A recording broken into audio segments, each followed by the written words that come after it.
Samantha Lynn Perez had lived more online than offline.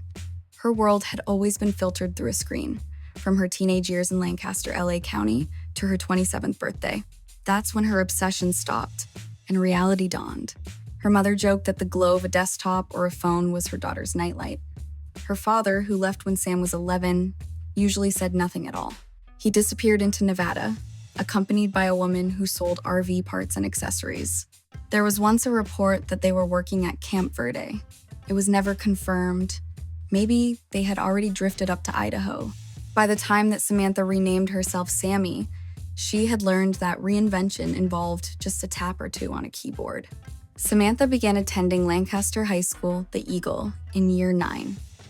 She became deeply familiar with the wide lawns and tall trees of the main entrance on 32nd Street West. Some years later, after she had begun working, the school attracted national attention when someone made a prank call saying there was an active shooter on campus. The cops found no evidence. There was nothing for anyone to be worried about. The high school alumni who had achieved success were wrestlers and basketball players. As her secondary education progressed, Sami became increasingly unimpressed.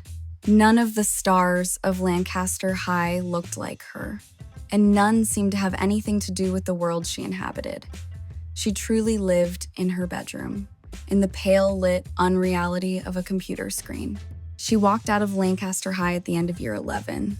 It didn't feel like she was dropping out. It felt more like she was logging off. Her first real job was at the Taco Bell next to West Lancaster Plaza, where she worked the drive-thru for just long enough to fund a few tattoos and a septum nose ring. One day, between burrito orders, she decided Sami was too childish. She wanted something bolder, darker. So, Antha was born. Her manager didn't care for the new Antha. She turned up late, gossiped too much, and treated customers as if she were doing them a favor. The boss dismissed her after 4 months. Antha blamed him, of course. She always blamed someone else. Then came her first taste of a change of fortune. At a liquor store on 50th Street, she bought a stack of scratch cards. One of them was a winner. She took home the good sum of $1,000. Antha took it as a sign. She vowed to invest half her winnings and live smart. That vow lasted 6 weeks until she found herself, once again, broke, unemployed, and angry. Luckily, she had not touched her lottery win. Her luck seemed to shift when she landed a new job at a coffee shop on Avenue J near the Antelope Valley Freeway. Far from glamorous, the joint was called Coffee and Cake, but it paid enough to cover rent and food. Thankfully, she didn't have to pay for her favorite cappuccinos. One afternoon, she served a customer she vaguely recognized from school. When she squinted at him, he said, "Jose Lopez, I was in the year above you. You used to hang out behind the baseball field. Remember?" Jose had grown into a smooth olive skin and tall frame, and when he smiled, it was easy to see why girls at school had whispered about him more than once. As Antha wiped down the tables, she and Jose got talking. Jose said that after graduating high school, he worked a few jobs, and now he was considering going to Franklin University in Ohio. They offered a degree course in financial management. Antha stopped cleaning and stood up straight, tilting her head slightly to the right. "Do you know anything about money?" Jose nodded. "Well, a bit. I've been reading some books I found at the public library, and there are a few good YouTube channels that teach the basics." Antha didn't indicate that she had no idea that Lancaster even had a library. But she had an idea. She said, "Maybe you can help me." She told Jose about her scratch card win. He was interested. She lowered her voice as though she was sharing a secret. "I want to invest it." Jose frowned. "What in?" Antha smiled helplessly. "That's the problem. I don't know." Jose thought for a moment, sipping his coffee, and then said, "Why don't you try cryptocurrency? It's a bit risky, but some coins shoot up in value. Just remember, buy the dip, sell the rip." Antha frowned. He explained, "Buy low, sell high. Most people do the opposite and lose everything." She nodded as if she understood, but the thought that crypto coins could shoot up in value had grabbed her attention. Jose learned how to buy crypto, And he sat with Antha in her tiny studio apartment, giving her instructions as she downloaded an exchange app and bought $500 worth of XRP. That was the currency he recommended, although afterwards he decided not to give her financial advice. He didn't want to be blamed if things turned sour. Over the following days and weeks, she checked the XRP price obsessively. It barely moved. Her irritation grew. When she wasn't steaming milk or wiping tables in the coffee shop, she scrolled through TikToks about trading strategies, altcoins, and moonshots. In this way, she learned enough of the jargon to sound convincing, but her understanding was embarrassingly shallow. When she complained that nothing ever happened to the price, Jose helped her to do a few short-term trades in meme coins. She sold almost all of her XRP and started the hair-raising life of an ignorant swing trader. Her emotions rose and fell dramatically every time she saw the latest prices. She once made $200 in a week. She took herself to a local seafood restaurant to celebrate. Then, she lost $180 in a day. Every rise and fall felt personal, as if the universe were playing tug-of-war with her sanity. Then her patience ran out. She had just $284 left. With a gambler's logic, she threw it all into a meme coin that was trending on social media. It had a funny logo of a cartoon frog and a name too silly to forget. When she told Jose, he shook his head. "That's pure speculation." Or genius, she countered. For a week, she felt like she was as smart as paint. The meme coin skyrocketed 351%. Antha's $284 was now worth almost $1,000. She walked into the coffee shop glowing, tossing free refills to customers like confetti. She told her coworkers, "This crypto thing isn't luck. It's all about skill." And then, one Tuesday morning, she checked the price for the 100th time. It had slumped to 3.5 cents. Almost all of her money was gone. She'd had enough. She sold her coins for a pittance, telling herself that she was well rid of the madness of crypto. Antha went silent for weeks. When Jose finally called, she spat out her frustration. Scammers, hedge funds, the government, they rigged the game. He listened quietly. "Maybe," he said, "or maybe you just bought the hype." She hung up. A couple of weeks later, Jose moved to Ohio. He eagerly anticipated his freshman year at Franklin. His last message to her was, "Buy the dip, sell the rip." Antha blocked his number. Now, Coffee and Cake was losing customers. Antha's hours were cut. The rent on her tiny apartment went up. She applied for a credit card to keep herself afloat. Then she applied for another. The credit card companies were happy to support her poor financial decisions. The first time she missed the minimum payments on her cards, she felt the gnawing fear that underpins real debt. It was like a weight on her shoulders that could not be tossed aside. One sleepless night, scrolling through YouTube, she stumbled across a video of a straight-talking man named Dave Ramsey. He was in his studio advising a caller who was buried under $19,000 of credit card debt. Dave Ramsey had a simple but tough solution. He said, "Beans and rice, rice and beans. Work 3 jobs. Sell everything that isn't nailed down." The caller whimpered about wanting to keep a good credit score. Ramsey responded flatly, "That's ridiculous. You're broke." Antha laughed, then paused. She opened her banking app. 2 cards, $17,300 owed. She thought she might throw up. The next morning, she removed her nose ring. She winced when she thought that this was probably the only gift she would receive. It was her 27th birthday. It took her years to be rid of the debt. She worked double shifts, lived on ramen noodles, and walked instead of driving if there was a choice. She began following Ramsey's baby steps, allocating every dollar she earned to pay for life's necessities and to rid herself of the debt. Every payment she made chipped away not just at her credit card burden, but also at her anger. When she made her final payment and was debt-free, she cried. Not for the lost years, but because it was the first time she had ever truly owned something of value, her freedom. Now, in her early 30s, Samantha, she had dropped Antha long ago, worked at a convenience store on Avenue K. Her hair was tied back, her tattoos had faded, her Her face was serene. And then, one sunny afternoon, she looked up and froze. Someone was walking past the store window. It was Jose Lopez. She ran outside. "Jose!" He turned, smiling in surprise. "Sammy?" She laughed. "It's Samantha. You remember me." He looked surprised. Of course. He looked older, leaner, with faint lines of worry at the corners of his eyes. They talked inside the store, drinking coffee that she had brewed.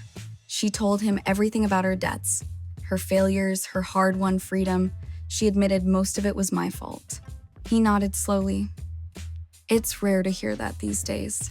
When she asked about his life, his smile faltered. "I graduated, but the finance world isn't what it used to be.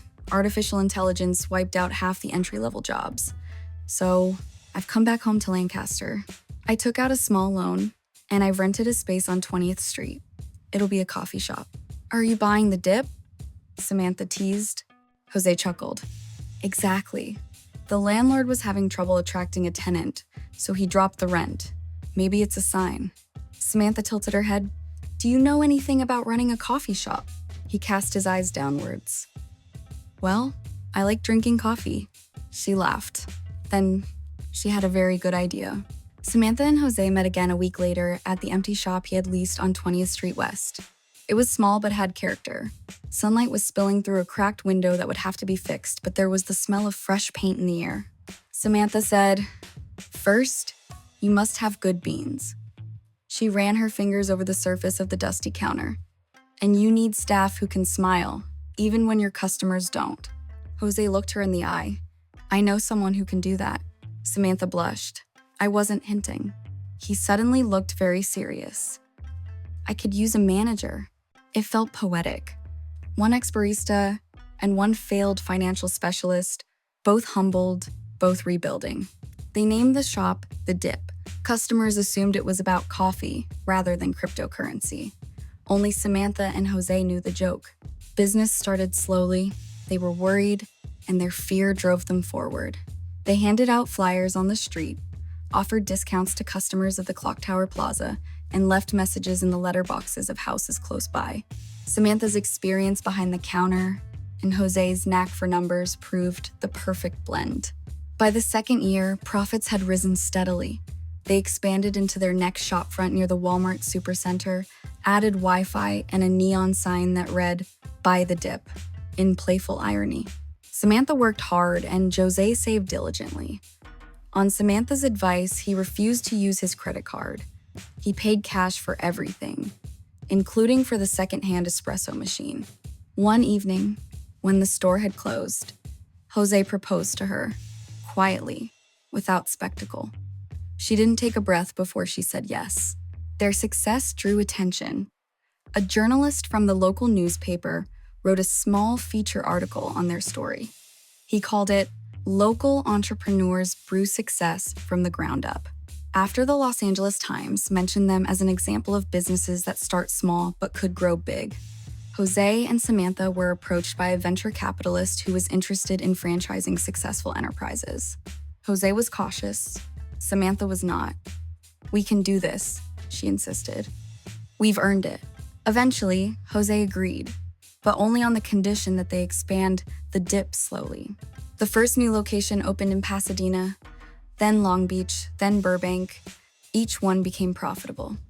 Samantha said it was the beans that did it. Jose insisted it was his sharp mathematical mind. By their 5th year, they owned 7 coffee shops across Southern California. They hired managers, accountants, and marketing consultants. Samantha handled the operations, Jose handled the finance.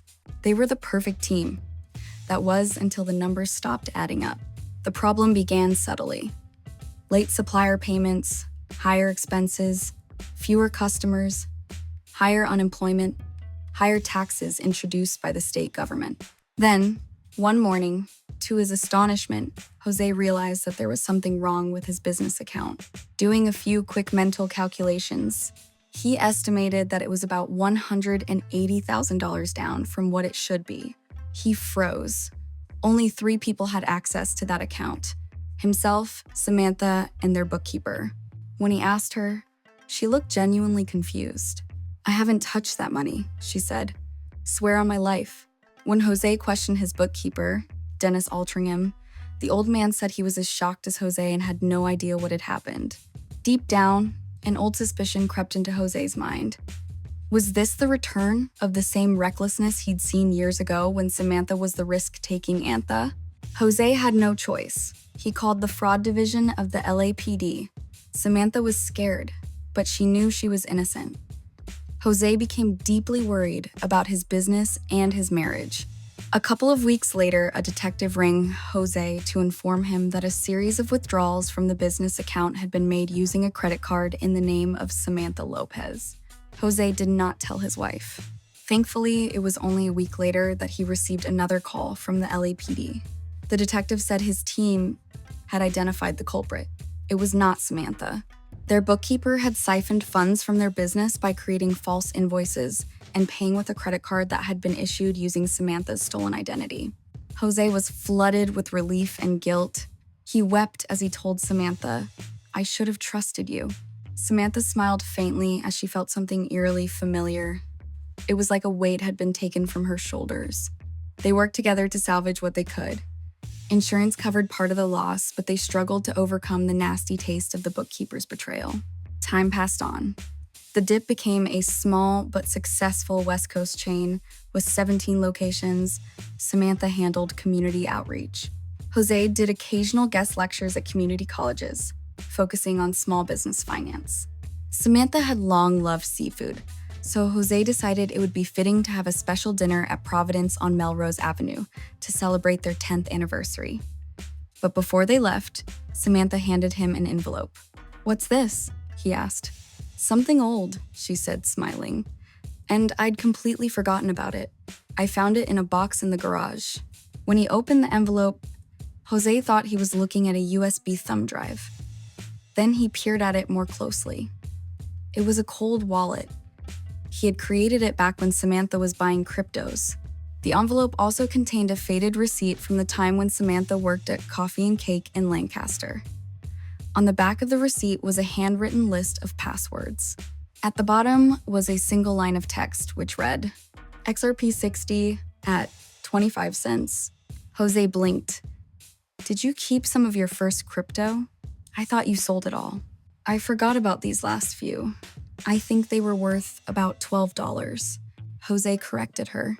15. Samantha shrugged. "Anyway, at the TM, I couldn't be bothered keeping track of all that crypto stuff." Jose grabbed his phone and opened a site that showed a chart with the current price of XRP. His eyes widened and his mouth dropped open. He whispered, "XRP is currently worth $27,341. Samantha frowned. "What? That can't be right. What does that make this lot worth?" Jose did a quick mental calculation. Just over $1.6 million. Samantha laughed, tears filling her eyes. "Guess sometimes you just have to wait for the dip to rip." He took her hand and murmured, "Let's see if those passwords still work." When the Dip coffee chain celebrated its 20th anniversary, a small plaque hung by the counter at each shop. It read, "The Dip, founded on a dip, rose on a rip." Customers often asked Samantha what it meant. She would smile and say, "It's a reminder to always believe in success." Then she'd observe her staff serving the customers their coffee, rich and steaming, and think of the girl she once was, impatient, angry, and always blaming the world. At that time, in a bank vault in Los Angeles, a securely locked drawer held a list of passwords and a cold wallet in which was stored 60 XRP. It was proof that time, rather than luck, was the greatest investment of all.